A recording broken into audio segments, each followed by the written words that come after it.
Hello everyone, welcome back to the audit and attestation class.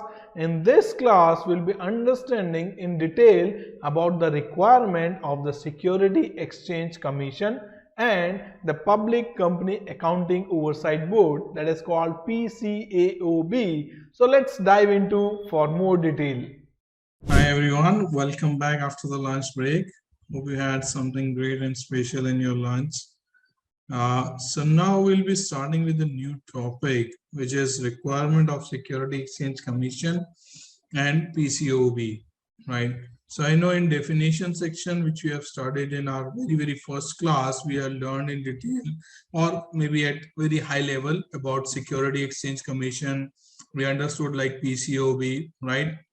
So here we'll be discussing more in detail about like respective things which comes under the Security Exchange Commission, their implication and their requirements from the company standpoint of view, as well as from the auditor standpoint of view. So we'll be understanding both the requirements, right?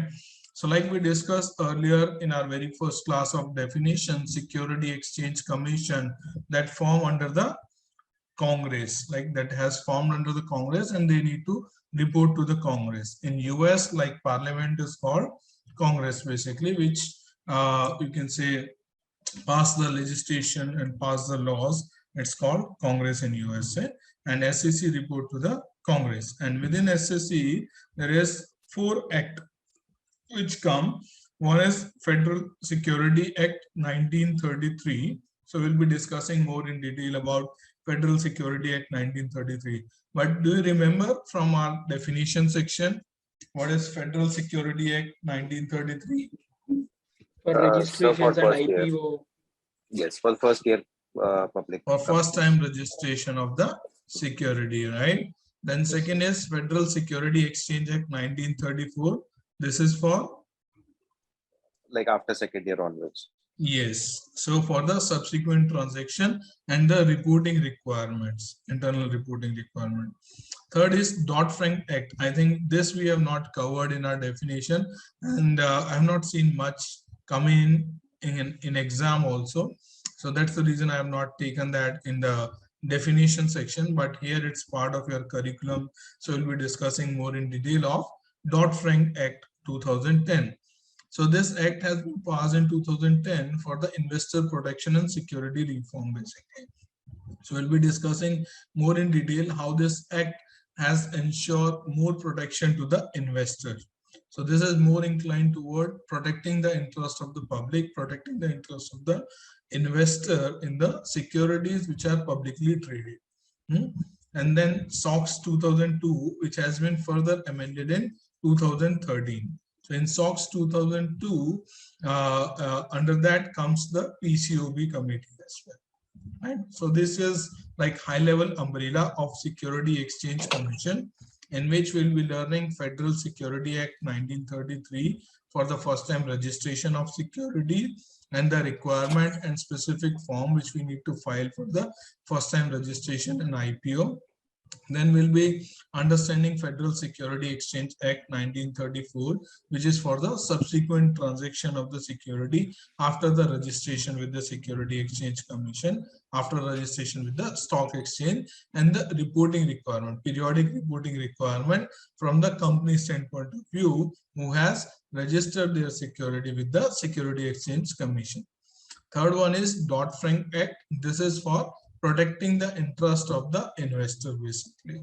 And then we'll be discussing in detail about SOX, which is very important, and the PCAOB and their function. So that's what we... So it should be PCAOB, not PACOB, right? But and PCAOB. Thank you. No problem. And sir, quick question. Like when we talk about, again, I know you'll be covering that in detail, but Dodd-Frank Act, you mentioned it's Investor Protection and Security Reform Act, right? Then I think SOX 202 was also a similar thing, right? It was more of investor protection, and that was the whole purpose of creating SOX, right? Yeah, so SOX is more for internal controls from the company standpoint of view. But yeah, in a way, it is for the protection of the interest of general public at large. But it also includes overall governing requirement of the company, right? But Okay. in Dodd-Frank Act, we'll be understanding like rules for the brokers, rule for the Okay. dealers, rule for the company, rule for the Security Exchange Commission also, and rule for Okay. the stock exchange also, Okay. right? So in 2002, they come up with the SOX, but on top of that, they have come up with the Dodd-Frank Act in 2010, and now in 2013, they have updated the COSO framework. Makes Right, sense. very good point, Kush. Okay, so let's start with Security Act 1933.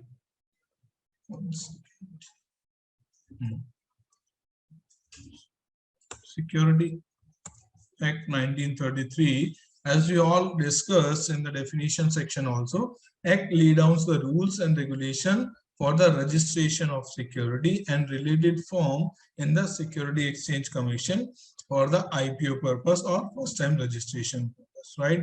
The objective of this act is actually to provide the information on security offered, what security we are planning to offer. Like for example, let's say Trimble, a new company, or you can say a startup which has like 5 or 6 years in existence, and now they are planning to go for an IPO in first time, right?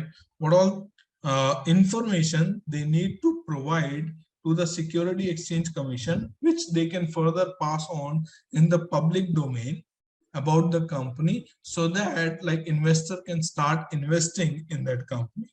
So all those informations, forms, and particulars are being defined in the Security Act 1933, which include registration form, include description of the company property and business, what all properties company have, land, building, assets, machineries, plant, equipment, computers, right? And what business that company is. So they provide in detail information about the business. Let's say, for example, Intel, right? They're into microprocessor chip as well as in IoTs. So they might be sharing the details, what all processing chips they are making, for what all computer set they are making, what all mobile set they are making those chips, right? For example, Apple. So they are into mobile, tablets, and computers, laptops, right? So they'll be sharing all those details in what business they have, in what geographical locations they are, what technologies they use, right? How they are different than the competition, what is the competition in the market. They will share like complete MDA, management discussion and analysis. All those information are part of the initial registration form.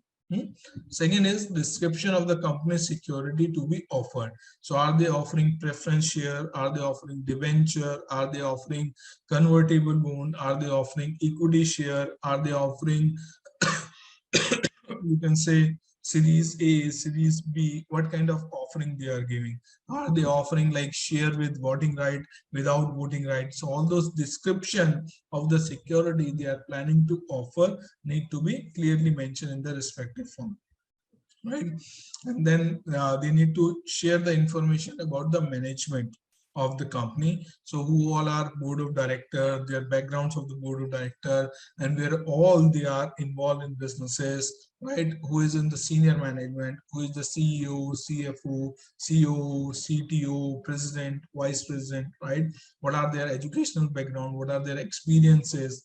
And how relevant their experience are for the business, right? All those information they need to share. Then audited financial statement of the latest financial year, as well as sometime like in the when you are going for an IPO, we'll be sharing like midterms or maybe like last quarter audited financial statement as well, specifically for the IPO purpose.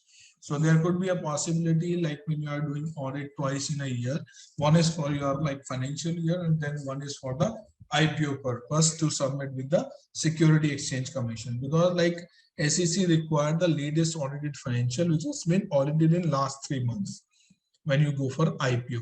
So for example, if you are going for IPO, let's say in month of September or October, and you have audited financial statement of last year, December, then you need to ensure the audit of, let's say maybe June cutoff or September cutoff period, right? So those all financial statements are required to be submitted along with the registration form, right? There are certain companies which are being exempt from registration of the securities, but they need to file Form D with the Security Exchange Commission. So there is a specific form for specific category of company which are exempt from the registration. They need to file the Form D. So what all companies are exempt from registration? Whose sales are less than $5 million in last 12 months, right?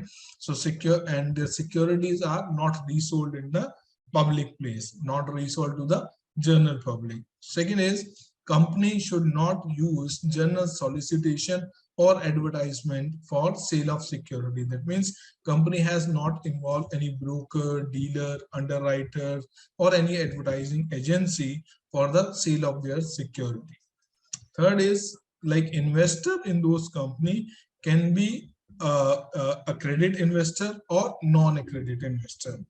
So accredited investor can be unlimited. So a number of accredited investor could be there, but non-accredited investor should not be more than 35. So what is accredited investor and what is non-accredited investor? So in India, there's no such differentiation between accredited investor or non-accredited investor, but in US, there's a clear demarcation between what is accredited investor and what is non-accredited investor. So non-accredited investor are those investor who does not meet certain income criteria or net worth criteria required by SEC, right? So they are like the people whose net income for last 12 months is less than $1 million and their total worth is less than $5 million is considered as non-accredited investor, which is a current threshold of SEC. So it changed year over year. So if any investor has their net income of the annual more than $1 million and they have net worth of the assets of more than $5 million, then those investor is considered as accredited investor. And those investors whose income is less than $1 million and whose net worth is less than $5 million is being considered as a non-accredited investor. So maximum non-accredited investor can be 35, right? If you have more than 35 non-accredited investor, then you do not fall in the exempt category, right? To fall in exempt category, you need to comply with all these requirements which we were discussing. Fourth is purchaser receive restricted security that cannot be resold in the general market. That means the shareholder who is receiving the shares of that company are not supposed to sell those shares to the general public. Okay. 1 second. Yeah, Sandeep, I'll be sharing the file, don't worry. And or maybe let me quickly add in chat box. 1 second.